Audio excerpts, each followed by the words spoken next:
morning for there to be some sort of written update, but I don't anticipate another press conference tonight unless something drastically changes. With the sheriff, I have Harford County Council President Patrick Vincenti, Harford County Department of Emergency Services Director Rick Ayers, Maryland Transportation Authority Police Major Eichenberg, Maryland State Police Lieutenant Huffman, and County Councilwoman Jessica Boyle-Sottles. And with that, Sheriff Baylor. Good afternoon, everyone. Thank you, Christy. I'd like to start off by offering our prayers and thanking our community for the support that we've seen through social media, knowing that one of our deputies was seriously injured in today's incident. I can say, having been up to the scene, that we are very, very fortunate that we are not talking about a police officer fatality today. By God's good grace, we are not standing here having that discussion.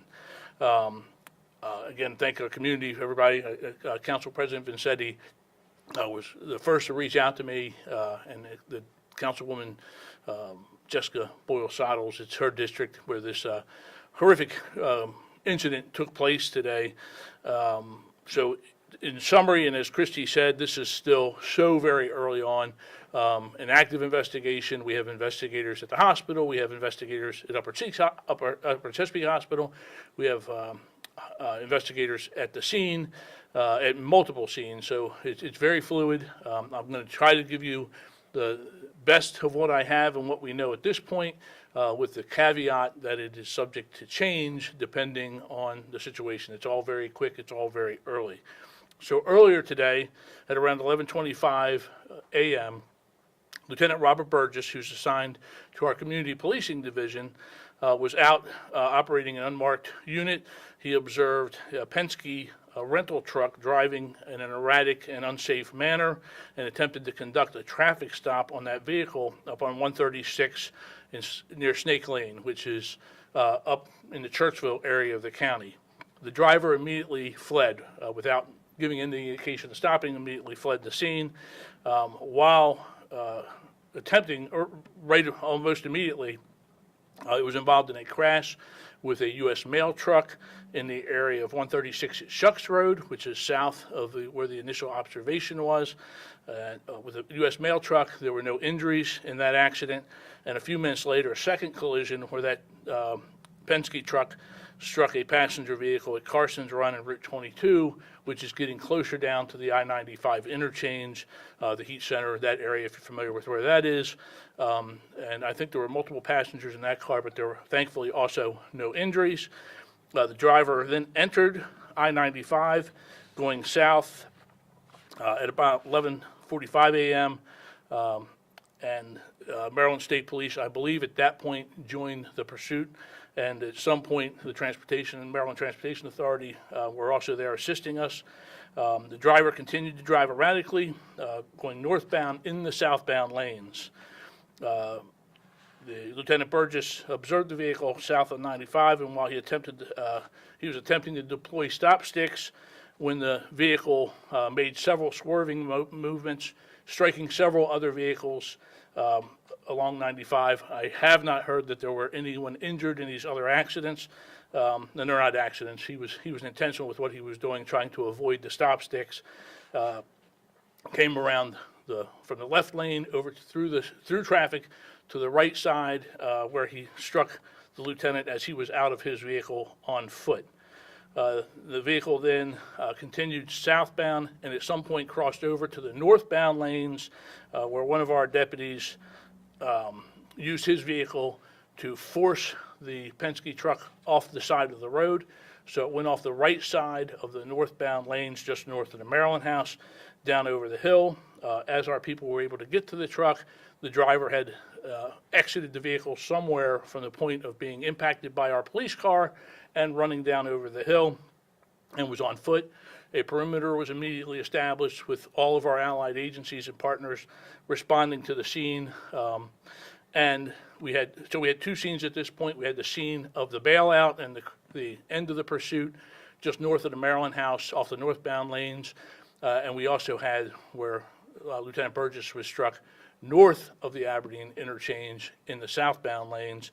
Department of Emergency Services obviously responded out right away to tend to our lieutenant's needs. Trooper 1, I believe it was Trooper 1, Trooper 1 responded, and our deputy was flown to the University of Shock Trauma. And at present, I just heard just before I came down the stairs, and I appreciate the few minutes that we were delayed, you being patient. The latest report on his condition is that he's alert, conscious, interacting with family, and undergoing medical checkup. Again, from the impact and the distance that he was thrown, I can tell you again that we are blessed not to be sitting here talking about a fatal incident. A suspicious person was located off of the southbound lanes near the Route 24 interchange, which is exit 77, by one of our deputies in the area. A lookout was given. We encountered this subject. The initial interaction, he was non-responsive. We called for a medical unit. He has been transported to the hospital for observation. We are still working to determine if and how he may be involved in this incident. The detectives from the Harford County Sheriff's Office Criminal Investigation Division have assumed the complete investigation, and will work with our partners and work tirelessly to find the person. If it's not the one that we have already encountered, then who's responsible for this. The truck itself, as I said, it's a rental truck. In the truck, box-style truck, in the truck, there is a container of cooking oil, which we understand, we have linked it back, investigators have already linked it back to a theft that occurred today at the Applebee's in the city of Aberdeen. And apparently that's the motivation, what assumed to be the motivation for fleeing the attempt at the initial traffic stop. Lieutenant Burgess is a 29-year member of this office. He began his career in corrections and moved over to law enforcement in 1998. And as I said, he's currently assigned as the Assistant Commander of the Community Services Division. He was transported to shock trauma, and again, he's alert and conscious. And again, I want to thank all of our partners, the Aberdeen Police Department, State Police, Transportation Authority Police, Baltimore County Police, who sent their tactical team up to assist ours in the perimeter and the manhunt search. Department of Emergency Services, obviously, our partner, the Abingdon and Aberdeen Volunteer Fire Companies, and the State Highway Administration. And I know I'm probably missing some of the partners we had out there. Also want to note, that's the most major thoroughfare, the largest thoroughfare on the East Coast, and we shut down both directions, obviously, for a long period of time, and, to do what has to be done to preserve public safety and to look for the suspect and tend to our injured deputy. I understand frustration, and I appreciate the patience of all the people going north and south who spent a whole lot of time out there on I-95 today, or on our other roads trying to divert around the scene. As Christy said, I will take some questions. Again, it's very, very early, so I don't know what I can answer or what I'm going to be able to answer. I'm probably going to look for permission from the investigators before I do that. So with that said, I'll take with questions. Sheriff, you said the lieutenant was struck when he was out of his vehicle. What was the nature of him being out of his vehicle? He was out getting his stop sticks deployed on the interstate highway. I sort of have a two-part question. First, can you give us the correct title and spelling of the lieutenant's name who was struck? And my second part of the question is, you mentioned a number of cars between the initial stop and on the highway that were struck. Do we have an estimate of how many cars? I know you said no injuries, but do you know how many cars the Penske truck actually struck? On 95, I believe it was a tractor trailer, there was a Tesla, and I believe there was one other car. There were three cars, at least three that were hit on 95, in addition to our police car and the deputy who was on foot. His car was also hit. You said you found somebody who was unresponsive. Can you elaborate on that? What do you mean by unresponsive? There was a lookout given. I didn't, the second part, we'll get you the name, but it's Lieutenant Robert, R-O-B-E-R-T, Burgess, B-U-R-G-E-S-S. I'm sorry, give me. Yeah, the unresponsive person. Yes. We had a lookout, I guess a caller came in through the dispatch center, which was overseen by Department of Emergency Services. A lookout was given for a individual walking southbound on the shoulder of the highway. One of our captains driving down there encountered that individual and began speaking to him, and the person was just non-responsive and concerned out of his safety and also wondering if he's tied to this event. He asked for a medic unit to respond. They came and transported him to Upper Chesapeake, where he is at present, being tended to, and also with our investigators. There's several comments from potential witnesses in Facebook that have said that they saw the Penske truck's tires may have been blown out before the actual crash. Is that the case, and do we know if that's connected to the officer trying to lay out those? From what I'm aware, he did not hit the stop sticks, and there were no other attempts that I'm aware of, subject to change very early on, to no opportunities to get stop sticks out in front of him.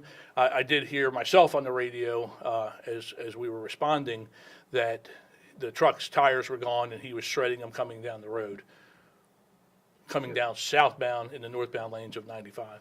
Sheriff, do you find any weapons in a vehicle or in a person? Not that I've been told. And can you shed a little more light on the type of theft of the oil? Cooking oil, we've had this before, we've made arrests on this before, but apparently it is profitable to some criminals to go to businesses and steal their used cooking oil, and they can sell that for cash. So we've made some arrests on that in the past. I don't know whether the individual that we are dealing with at the hospital is affiliated in the past with any of those, but we certainly know that that vehicle, the Penske rental truck, and the oil in there came from Applebee's from a theft that occurred late last night or this morning. Sheriff Gaylor, you mentioned that the driver then ran over the hill and then was on foot, and then you guys established a perimeter. How long approximately did it take before your officers were able to locate the subject or possible subject on the road? Well, again, and we don't know for sure at this point. Early on, we haven't been able to talk to Burgess, who began the pursuit and then was also unfortunately struck by this vehicle. So we haven't been able to talk to him at great depth as far as whether we're looking for one person or two people. The lookout was initially for one individual out of the truck. The perimeter was set up almost immediately. It's a good probably 5 miles from where the pursuit ended and the truck is in the woods down to where we encountered this other individual. Sheriff, can you just talk about how important it was for your officers to have the type of interactions they did, the things that ended up stopping the truck, like putting out the stop tracks and even having that pit maneuver to stop the truck? How important was it to get that truck to stop as soon as possible, specifically because it was driving into oncoming traffic? Certainly. Anytime you have a pursuit, there's a danger to the public, there's a danger to the person fleeing, there's a danger to the police officers involved, and we've seen all three of those things in this instant. We do not like, contrary to what you see on TV, we do not like pursuits. And when you're driving a larger single-unit vehicle and you are just running into cars and you are getting the wrong way on the interstate, there's a lot of concern on everybody's part about the safety. So I'm pleased that we were able to get it stopped. Sadly, after our deputy paid a serious injury price, but we were able to get him stopped without further injury or impact. And now we just want to make sure we find him, whether he's the person that we are dealing with at the hospital or whether he's someone else still on the lookout. We still have police officers in the area. If you made it up that far, traffic was a nightmare. If you made it up that far, the police response was amazing. All of our allied partners, the perimeter that went up quickly, as I said, Baltimore County sent their tactical team, our SRT team was out there. So the work that our men and women do every day across all the agencies is just amazing, and to see them come together when needed is great. And hopefully, if it's not the person that we're dealing with at the hospital, we will find the person who's guilty of this and bring them to justice. Any message to the community to maybe help with those efforts? efforts? I mean, there were a lot of cars who were witnessing this happen, whether they were witnessing it oncoming or across the highway. Any Well, I would say if you have information that you think may benefit us, our investigators are working diligently. I'll have Christy get the best email address or phone number to call and provide it to you all before we leave here today. But certainly if you think you have information that you think can be beneficial to the investigation, we want to know about that. If there's a tip, we want you to share that with our investigators. And speaking of that, any witnesses see an individual leave the truck, and what tools are available to help you tie that person to the truck or not? Well, so far, I mean, we will use every tool. This agency just found a needle in a haystack in the Rachel Morin case. We will find the person responsible for this using whatever methods that we have to use. This is Harford County. We don't tolerate the criminal behavior that other jurisdictions want to invite there. This is unacceptable, putting that many people in danger and attempting to take the life of a deputy, unacceptable. We will find them. What methods? From what I've heard so far, no one actually saw him depart the truck. A hectic scene, obviously. No one saw the driver, and if there was a passenger, saw anyone depart the cab of the truck as it went down over the hill in the embankment. Canines were out there, our SRT, and the patrol began setting up perimeters immediately. There was some talk that maybe he had bailed earlier and was unseen and let the truck roll, and that's a possibility. So, Did he make any incriminating statements? the person that at the hospital, not that I have heard of so far. You said the deputy was thrown. Do you have an approximate length of how far? I was at the scene, and I would estimate it, and I was once upon a time an accident reconstructionist, but I'm not anymore. I would say 30, 40 feet, a good distance, across one entire lane, if not two. Anything? Again, thank you for your patience. I know we were a little late in getting started, and Christy will be sure to let you know of any updates as we work this case forward. Anybody want to? Thank you.